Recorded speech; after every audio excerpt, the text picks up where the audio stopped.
في بداية السلسلة سألنا سؤال بسيط: ليش نعيش؟ وراها بالجزء الثاني عرفنا حقيقة مؤلمة للكل، انه ما تطيق تعيش الحياة بدون معنى. مرحبا وسهلا بكم شباب من قناة وعي فاي، معاكم اخوكم ليث القرقري. وبهذه القناة سوف نبحث عن الوعي وعن كل شيء يحتاجه لكي نكمل حياتنا بأتم وجه ممكن. قبل ما نبدأ الفيديو لا تنسون الضغط على اللايك والاشتراك وتفعيل زر الجرس حتى تصلكم الفيديوهات والسلاسل الجديدة إن شاء الله. واليوم وصلنا لأخطر مرحلة، وأكيد هي مو هل يوجد معنى بالحياة، بل كيف سنجد هذا المعنى. وهذا سؤال مهم: شلون أنا كإنسان أجد المعنى لحياتي؟ لأن هذا المعنى اللي إذا وجدته أني حرفيا راح يسوي لي شغلة، راح يحدد لي الحياة اللي راح أعيشها أني مستقبلا وحاضرا، وانتهت المسألة كامل. هذه أنا حياتي تحددت من وجدت معنى حياتي. الوهم الكبير عزيزي المشاهد إنه أغلب الناس تنتظر إيش؟ تنتظر لحظة إلهام، تنتظر كتاب يجي يقللها هو هذا المعنى، تنتظر شخص يجي عليك يقول لك قوم سوي فلان شغلة لأن هاي الشغلة راح تنفعك وهي معنى حياتك. يريدون هذا المعنى يجي لعندهم، يدق الباب مال غرفتهم وهم نايمين. المعنى ما يجي بهاي الطريقة عزيزي المشاهد. المعنى يكتشف أثناء الحركة، أثناء التعب، أثناء المحاولات. يعني مثلا يقول لك توماس أديسون لقى النور بعد 1000 محاولة. زين، لو هو ما محاول هاي 1000 محاولة، هل راح كان يلقي توماس أديسون النور ويكتشف ان النور ويسوي لنا هاي الموبايلات ويسوي لنا هاي المايكات ويسوي لنا هاي الاضاءات اللي تشوفوها؟ هل راح يجي الكهرب ويدق عليه الباب؟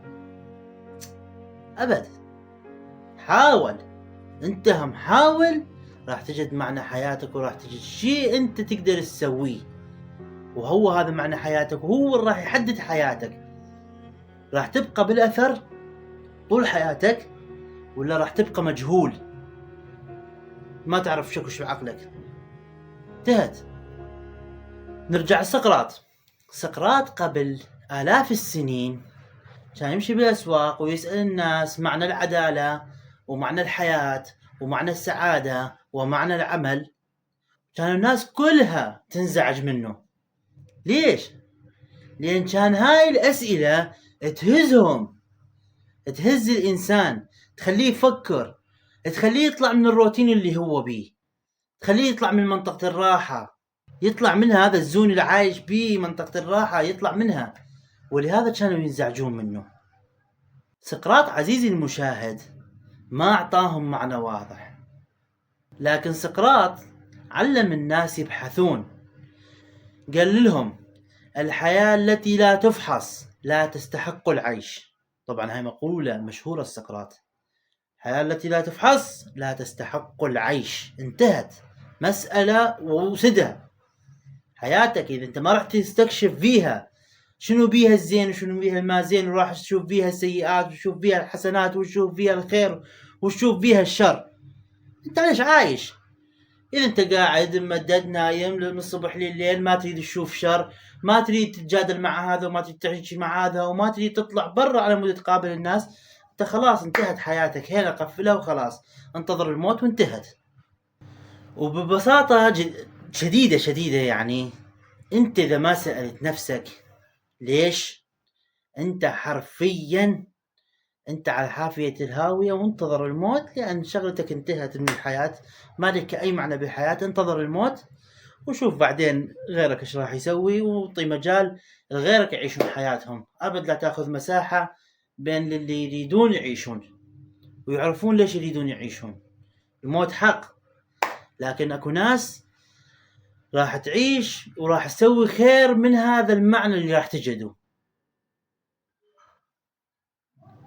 شوف الناس حولك، تعب، ملل، فراغ، مو لأن هم فاشلين، لكن لأن هم فقدوا الاتجاه.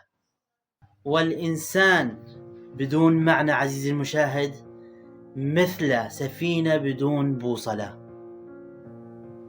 تتحرك لكن ما راح تصل لوجهتها، وقد يكون بها الأمر، يقودها الأمر ويقودها الحياة إلى الغرق بالمحيطات وما حد ما يعرف كل شيء عنها.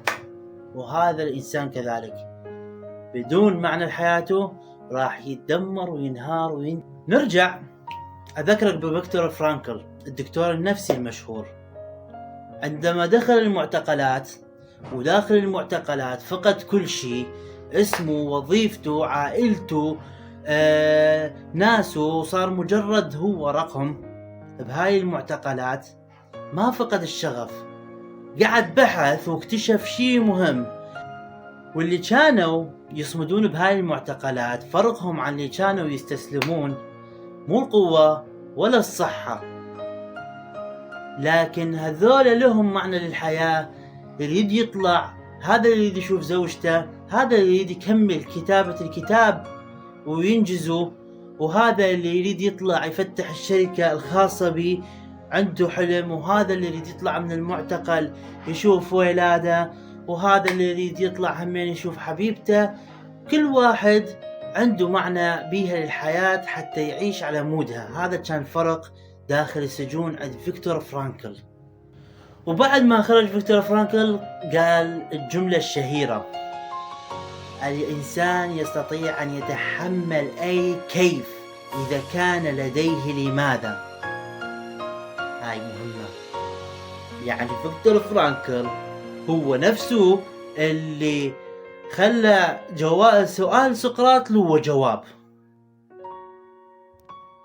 عزيزي المشاهد، شنو لماذا؟ ليش تصحى من النوم؟ ليش تتحمل التعب؟ وليش تكمل؟ إذا ما عندك جواب مو عيب، لكن إذا ما سألت هو هذا العيب بنفسه. ونصل للسؤال المهم بهذا الجزء: أين أجد المعنى؟ الناس تتصور أنه المعنى لازم يكون شيء عظيم، شهرة، نجومية، إنجاز ضخم، تغيير العالم. لكن الحقيقة الصادمة أن المعنى يبدأ بشيء بسيط جدا. مثلا مسؤوليتك تجاه عائلتك، هاي وحدة من معاني الحياة. حلم تريد تحققه، شخص يعتمد عليك، هاي معنى بالحياة. ألم تريد تتغلب عليه، هذا معنى بالحياة. هذه البذور الصغيرة اللي أغلبكم قد يكون يعني ما مقتنع بيها، هي اللي راح تكون لك الحياة. هي هذه راح تكون الحياة، مو المعنى أنا جاي أقول لك روح صير لي مشهور، ولا صير لي نجم، ولا غير لي العالم، وغير لي بقانون الفيزياء، وخلي أينشتاين القوانين ماله تمحي. لا، معنى بحياتك أنت تكون مسؤول عن عائلتك. معنى بحياتك صديقك يحتاجك بشيء مهم وتقفله. معنى بحياتك أنه الناس تحتاجك بشغلات مهمة ومعتمدة عليك. هذا معنى الحياة. وفي نهاية هذا الفيديو راح أقول لك شغلة وخليها بإذنك، دائما رددها بينك وبين نفسك: المعنى مال الحياة ما راح يجي يدق الباب عليك نوك نوك افتح لي الباب أنا معنى الحياة، أبد. والحقيقة الصادمة إنه أنت كشخص لازم تطارد المعنى، لازم تشتغل، لازم تتعب على هذا الشيء حتى تكتشف معنى حياتك انت. لازم تختار هذا المعنى ولازم تدفع ثمنه، لأن ماكو معنى كبير بالحياة ما قدامه تضحية حلوة. لازم تضحي بشي مهم حتى تعرف تختار معنى حياتك. في يوم من الأيام راح نسأل،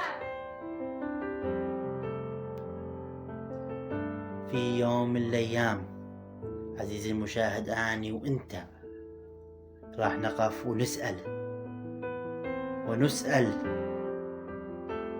هل عشت حياتك أم كنت فقط موجود؟ والفرق بين الاثنين هو المعنى بالحياة. وبالحلقة القادمة إن شاء الله راح نتكلم عن شيء مهم، ليش الإنسان يهرب من المعنى، ومع العلم إنه يعرف إنه هذا المعنى هو منقذ الحياة